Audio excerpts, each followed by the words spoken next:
एक विशाल जंगल था जहां परिंदे और जानवर दोनों रहते थे। शुरुआत में सब मिलजुल कर रहते थे, पर धीरे धीरे छोटे छोटे झगड़े बड़े युद्ध में बदल गए। गीज, हंस शिकायत करते कि लोमड़ी रोज उनके बच्चों को खा जाती है। दूसरी ओर खरगोश रोते थे कि चील हर रोज उन पर झपट्टा मार लेती है। चूहे डरते थे कि उल्लू उनके लिए रोज दावत करता है। एक दिन जंगल में सभा बुलाई गई। चील ने ऊंची आवाज में कहा, अब और बर्दाश्त नहीं होगा, हम पक्षी जानवरों से युद्ध करेंगे। लोमड़ी ने दांत दिखाते हुए जवाब दिया, हाँ, अब फैसला युद्ध से ही होगा। इस तरह परिंदों और जानवरों के बीच भयंकर युद्ध छिड़ गया। हवा में परिंदों के पंखों की गड़गड़ाहट और जमीन पर जानवरों के पंजों की धमक सुनाई देती। दिन रात शोर गूंजता। चील खरगोशों को नोचती, लोमड़ी गीस को दबोचती, उल्लू चूहों को निगल जाता। हर ओर चीख पुकार मची रहती। लेकिन इन सब के बीच एक अनोखा जीव था, चमगादड़। वह न तो पूरा पक्षी था, न ही पूरा जानवर। उसके पंख थे, लेकिन उसके दांत और चेहरे पर जानवरों जैसी पहचान थी। वह बहुत चतुर और चालाक था। उसने सोचा, मुझे किसका साथ देना चाहिए? अगर मैं पक्षियों का साथ दूं और जानवर जीत जाए तो मुसीबत, और अगर जानवरों का साथ दूं और पक्षी जीत जाए तो और भी मुश्किल। सबसे अच्छा यही है कि मैं दोनों का फायदा उठाऊं। इसीलिए जब युद्ध में पक्षी जीतने लगते तो चमगादड़ उनके पास उड़कर जाता और कहता, मैं भी पक्षी हूँ, देखो मेरे पंख, मैं तुम्हारे साथ हूँ। और जब जानवर बढ़त लेने लगते तो वह जमीन पर उतर आता और कहता, मैं तुम्हारे जैसा हूँ, देखो मेरे दांत और मेरा चेहरा, मैं तुम्हारी जाति का हूँ। लेकिन युद्ध लंबा खींच गया। दिन ब दिन दोनों पक्ष थकते गए। अंततः बहुत सारे परिंदे और जानवर मारे गए। तब एक बड़ी शांति सभा बुलाई गई। जंगल के बीच विशाल पेड़ के नीचे शेर, चील, हाथी, लोमड़ी, उल्लू और कबूतर सब इकट्ठा हुए। लोमड़ी ने दांत दिखाते हुए जवाब दिया, हाँ, अब फैसला युद्ध से ही होगा। तभी एक कबूतर खड़ा होकर बोला, हम पक्षियों ने पूरी ताकत लगाई, चाहे जितने मरे, पर हम डटे रहे। शुरू में सबने उसकी बात मान ली। दोनों तरफ उसे जगह दी गई।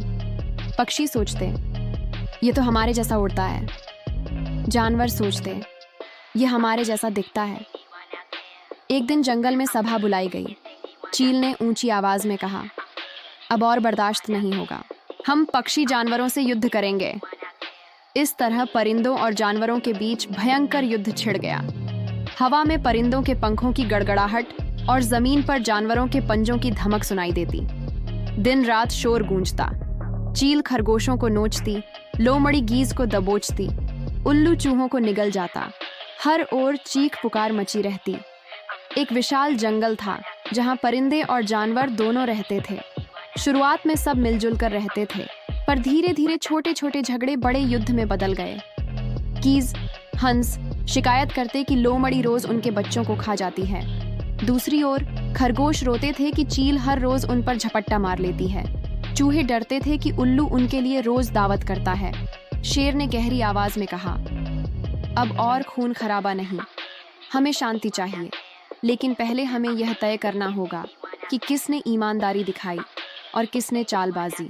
लोमड़ी गरजी, हम जानवर भी बहादुरी से लड़े, किसी ने पीछे हटने की सोची तक नहीं। इसलिए जब युद्ध में पक्षी जीतने लगते तो चमगादड़ उनके पास उड़कर जाता और कहता, मैं भी पक्षी हूँ, देखो मेरे पंख, मैं तुम्हारे साथ हूँ। और जब जानवर बढ़त लेने लगते तो वह जमीन पर उतर आता और कहता, मैं तुम्हारे जैसा हूँ, देखो मेरे दांत और मेरा चेहरा, मैं तुम्हारी जाति का हूँ।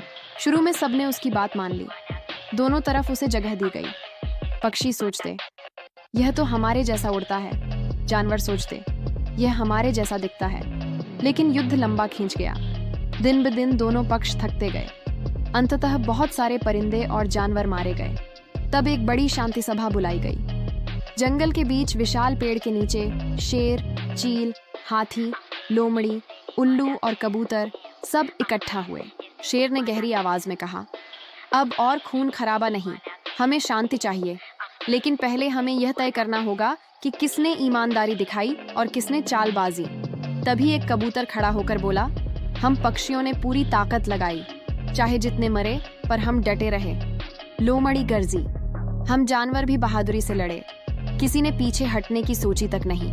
फिर अचानक सबकी नजर चमगादड़ पर पड़ी, जो सभा के किनारे छिपा बैठा था। चील ने पूछा, और तू किसका साथी था? युद्ध में तेरी वफादारी कहाँ थी? चमगादड़ हड़बड़ा गया। उसने कांपते हुए कहा, मैं तो दोनों का था। जब तुम जीत रहे थे तो मैं तुम्हारे साथ था, जब जानवर जीत रहे थे तो मैं उनके साथ था। आखिर मैं अलग क्यों हूँ?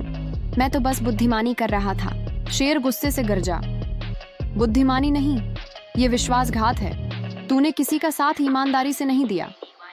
चील ने पंख फड़फड़ाए। जिसने दोस्ती की कदर न की हो, उसका कोई दोस्त नहीं हो सकता। सभा में सब जानवर और परिंदे गुस्से में आ गए। उन्होंने एक साथ फैसला किया, चमगादड़ों को हमसे दूर कर दिया जाए। न वे पक्षियों के रहेंगे, न जानवरों के। बेचारा चमगादड़ डर के मारे भागा। उसे दिन में कहीं शरण नहीं मिली। पक्षी उसे भगाते, जानवर उसे खदेड़ते। आखिरकार उसने अंधेरी गुफाओं और खंडहरों में छिपना शुरू किया। वह दिन के उजाले में बाहर निकलने से डरता।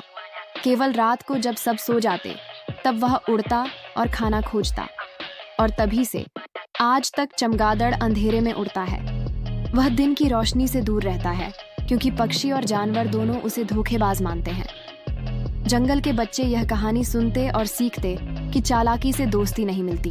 धोखेबाज चाहे कितनी भी चालें चले, अंत में अकेला रह जाता है। फिर अचानक सबकी नजर चमगादड़ पर पड़ी, जो सभा के किनारे छिपा बैठा था। चील ने पूछा, और तू किसका साथी था? युद्ध में तेरी वफादारी कहाँ थी? बेचारा चमगादड़ डर के मारे भागा। उसे दिन में कहीं शरण नहीं मिली। पक्षी उसे भगाते, जानवर उसे खदेड़ते। आखिरकार उसने अंधेरी गुफाओं और खंडहरों में छिपना शुरू किया। वह दिन के उजाले में बाहर निकलने से डरता। केवल रात को जब सब सो जाते, तब वह उड़ता और खाना खोजता। और तभी से आज तक चमगादड़ अंधेरे में उड़ता है। वह दिन की रोशनी से दूर रहता है, क्योंकि पक्षी और जानवर दोनों उसे धोखेबाज मानते हैं।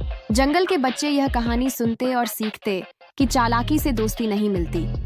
धोखेबाज चाहे कितनी भी चालें चलें, अंत में अकेला रह जाता है।